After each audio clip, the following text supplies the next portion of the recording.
ano po ang kwento rito sa ngayon nga po ay, viral na video na meron pong ginugulping isang person with disability sa loob po ng bus?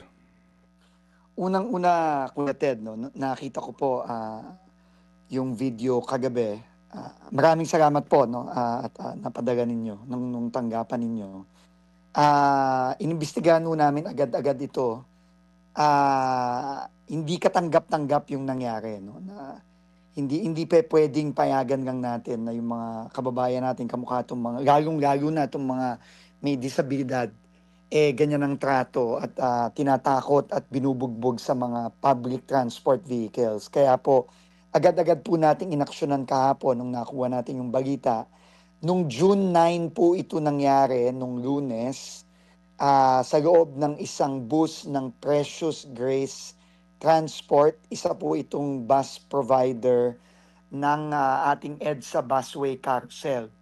At, kagabi po, pinatawag po natin agad yung Precious Grace at sinurrender po nila yung driver mismo nung bus, kagabi, late last night, no? At yung pong, driver nung bus, inimbestigahan na natin, in-interrogate na natin at, sinuspindi na po natin yung lisensya ng driver 'no. Kasi kailangan po talaga accountable both yung driver at yung, bus company dito. Kasi hindi po pupuwede nating papalampasin ito na meron po tayong mga kababayan na sa loob mismo ng bus na dapat safe sila diyan, dapat walang mangyayari sa kanila diyan, pinabayaan na lang siyang bugbugin nung mga pasahero.